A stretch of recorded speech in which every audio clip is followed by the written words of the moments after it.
Hi, I'm Nikki Lewis and welcome back to the guest list. Now, as promised, joining me now is Anita Gatley from Anita Gatley Wedding Travel. Welcome, Anita. Thanks, Nikki. Thanks for having me. So now you are a travel specialist and you specialise in overseas wedding travel and honeymoons. What a great job. Yeah, fantastic. I mean, it's kind of like a dream job. I mean, everybody would love to be a travel agent and getting into the whole travel thing. But then to top it all off, you do weddings too. Yeah, that real touchy, nice, feely stuff, yeah. That is just brilliant. Great, How yeah. did you get into it? How did you get into this whole Well, industry? I've been in travel, just celebrated my 21st year in travel as a travel agent.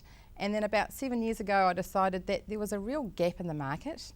And just did lots of honeymoons, and more people were starting to want destination weddings, and of course the prices of having weddings here in New Zealand is going up, so more and more people are wanting querying about prices and things. So I thought, yeah, I'm going to specialise in the destination weddings and actually do the whole of the group. And so I started about 7 years ago, and it's going great guns. That's fantastic. Yeah. Now, when we talk about destination weddings, we're talking about people going overseas to get married. Yeah. Right. So are we looking only at the islands, places like Cook Islands and Fiji, or are we looking all around the world? Well, predominantly South Pacific is because it's close, so Fiji, Raro, Samoa, which is becoming an amazing destination that's really on the up. But because I'm a travel agent and I can sell the whole of the world, I've got contacts in Las Vegas, in the Greek islands, Hawaii, Bali, Thailand, so really sky's the limit really. Where are some of the really amazing places in the world that you've been requested? I did one about 3 years ago in Santorini and have since been to Santorini myself, and you just have to look at the white, it's just a picturesque place to get married, the beautiful sunsets and the Mediterranean, and just stunning, absolutely stunning. And the Greek people obviously make it as well. I can imagine. Yeah. Very, very beautiful. Yeah, beautiful. Any places in the US? Las Vegas is a big one for me. I've got a fantastic independent wedding planner that I deal with over there, Joni. She's done about 3 weddings for me, and as a wedding specialist, for me, it's all about doing the flights and the accommodation and the transfers for the client, but then having an independent planner that I can hand them over to is just gold, because I'm not actually there on the day. I don't know if the rain's, the weather's going to turn to custard, or if they need a wet weather venue, or if they want to have warriors coming in on a boat. The wedding planners are actually there on the day to organise that. So for me, it's about being able to hand my client over to those people. I'm kept in the loop if there's any dramas, but just having the knowledge that they're there on the day, they're the local people, they've got the local guides and they've got the local contacts. That to me, that's really important. But as I said, I'm there as the middle person, that if all does turn to custard, then they can come back to me. Now let's talk about closer to home. So let's talk about the islands around us. Now, given the weather that we've got going on at the moment, it is freezing, absolutely freezing cold. So I would love to be on the islands. If I was going to go to the Cook Islands right now, where should I be going to? Well, I found a little property. I was up there in February, went up and did a little recce, and I saw 30 hotels in 2 days. So I came back absolutely shattered. So I had a really good look at all of the properties, but I fell in love with a little property that's not signposted. Most people won't even find it. It is in some brochures, but it's called Royal Takatimu, and it was just stunning. 10 little villas, all self-contained. They take kids over 12, so you can take your sort of teenage children if you want to, but it really looks after the honeymooners or the wedding people, or people that just want that romantic escape. Beautiful Nice. White beach, and just stunning water, and you go snorkeling and swimming, and just lays with a book. You can do things. The thing I really liked is that they have these impromptu little get-togethers. So you might just be wandering around, all of a sudden they'll bring out some pastries and champagne and stuff, and just get a few guests together. And it's real. I loved it. It was just had a really beautiful feel. The villas are all new, and it's like a home away from home. And we stayed there for a night and just did not want to leave. Wow. Yeah, it was just beautiful. Oh, that sounds divine. Yeah. Oh, take me there now. That really does sound incredible. Now, Anita, you mentioned that you went and visited 30 properties in a space of 2 days. So what would be some of your highlights, your big picks from those 30 properties? Well, out of those 30, we did quite a few in Itataki. In fact, we went into every single property in Itataki. There's a beautiful one there called Itataki Escape, if you can afford to go out there. But on the mainland, as I said before, Rarotonga and the Cock Islands itself lends itself to there's lots of choices. So if you really wanted something amazing, obviously Royal Takatimu and Rumours. But you've got the more affordable ones like Sunset Resort and Manuia Beach Resort, and they just do weddings fantastically. They have beautiful little gazebo areas, set away from their guests. But you've got the more affordable Edgewater. They have lots of weddings at Edgewater. And also for Fiji as well. Fiji is another area that they have lots of Australian weddings, so I really think that we can put a few more Kiwis in there.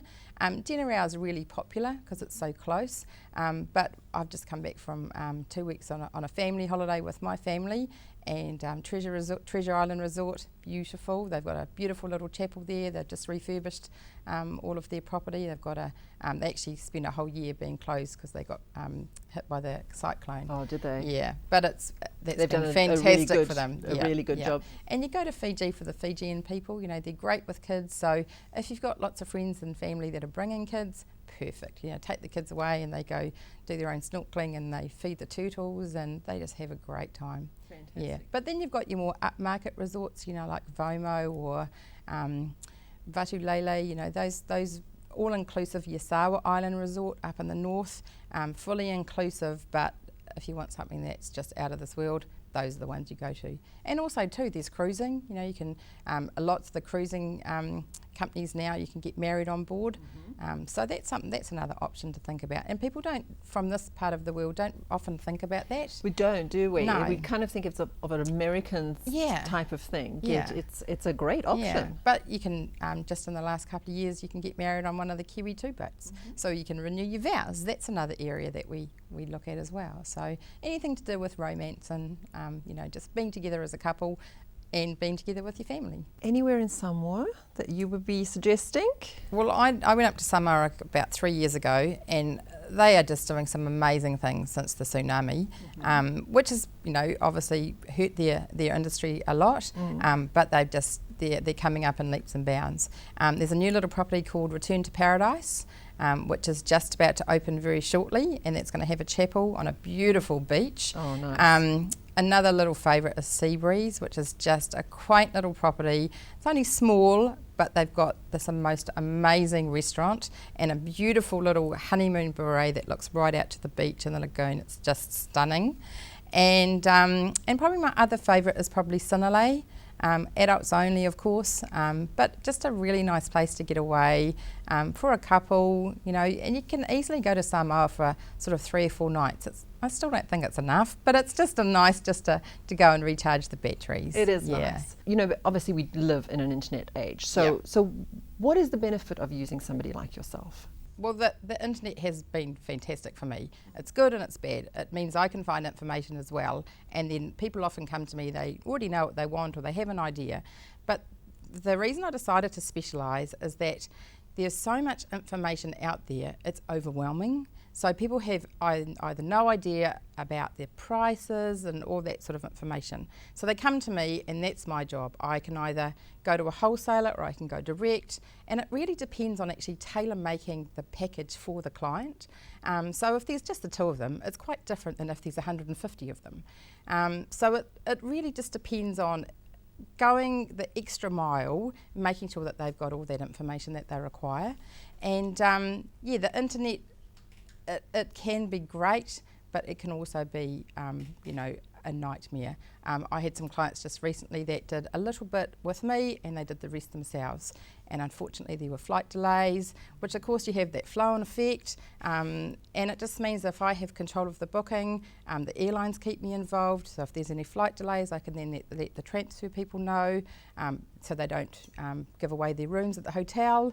So it's about having that total control, and it means that they've got someone that is involved in the whole of everybody's bookings. A bride doesn't want to have to be worrying about, someone gets to the hotel and it's not the right room they wanted, or, that's my job. And, I basically, make sure that all of that runs smoothly.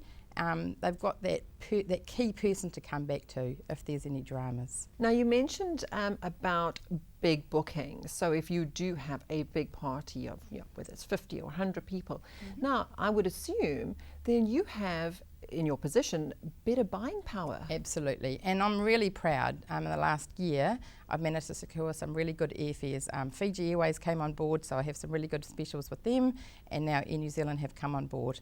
And what that does is it means that they can basically go and have a group airfare, so a discounted fare, but it's not as restrictive as what it used to be in the past. They don't all have to travel there together, they don't all have to come back together, so they can go within 14 days either side of when the wedding is, but it also means that the bride and groom get upgrades if they're available, upgraded to business class, they get lounge access if it's available, and they get that extra baggage allowance, so they don't have to worry about my wedding dress is really heavy, they're allowed that extra bit of luggage.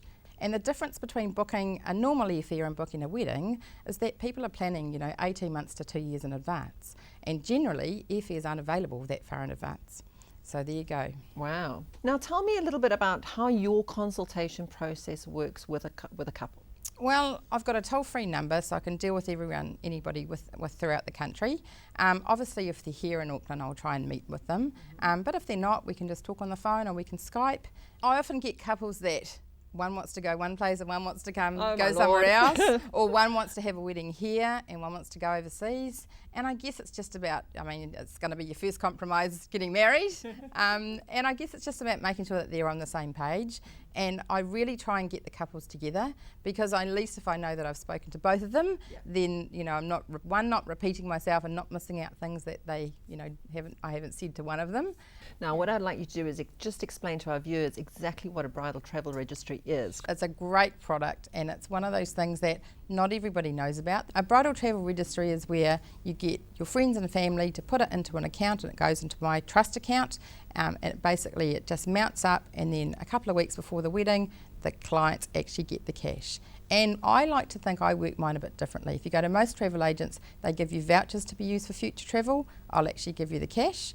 And it means that if you want to use it for your hair and makeup on the day, or your photographer, you've got that money there. Often I might get a phone call from people that are actually driving to the wedding and saying, I haven't got a present, do you mind if I put it? And it's literally just, they give me their credit card and then the money just goes straight to the bride and groom. And the good thing about it is that there's no embarrassment. Nobody knows how much money there is. So if someone can only afford $20 or someone can afford $200, then it's entirely up to them. It can just mean that the bride and groom can actually get something that they want. Who wants to get another half a dozen coffee pots or towels that you don't need? Exactly, as you say, especially for couples that have lived together, they already have exactly platters and a kettle and all of those things. So exactly. And I find I've just done one not so long ago. They really pushed it to all their friends and family because they really wanted it. They were going to Europe. They got about $5,000. Fantastic. Yeah, so how awesome is that? That's brilliant. Yeah. They would have gone a long way to paying for their holiday. Well, in that Europe. basically paid for their 2 airfares to Europe. Brilliant. So, how amazing is that? Great product. And I manage it all. No, they don't have, the bride and groom doesn't have to do anything. All they just do is send out my information, and they just basically deal directly with me. Brilliant. Yeah. And is that something, do they put a card into the invitations, or is it something they print on the invitations? It's up to them. It's becoming more popular now that they just do a PDF, and so I just send a PDF and out to the person that's contributed, and then they just print it out and then put it in their card. Brilliant. Yeah. So very, very simple. And then so it's all in keeping with their own invitations and that sort of thing. Great. Yeah. So I charge a small administration fee, which is about $200, but other than that, it's all they get exactly what their friends and family have contributed. I think it's great value for the service. Yeah. Brilliant. Yeah. Anita, how do people get hold of you? Well, I've got a website, so they can just look under www.weddingtravel.co.nz. I'm on Facebook, so Anita Gatley Travel Broker, and I'm posting things like that all the time. Some amazing photos and things come through that I like to put on. And I've got a toll-free number, so 0508 Honeymoon, and they can that'll just come straight directly to my mobile. Fantastic, great. And you do post some fabulous things on Facebook. Sometimes I'm sitting there and it's freezing cold and this beautiful picture of somewhere comes up. I'm like, I so want to be there. Yeah. Thank you so much for coming in and spending the time here with me. You're welcome. It was a pleasure. I'm Nikki Lewis. This has been The Guest List. Thank you for joining me, and I'll see you next week.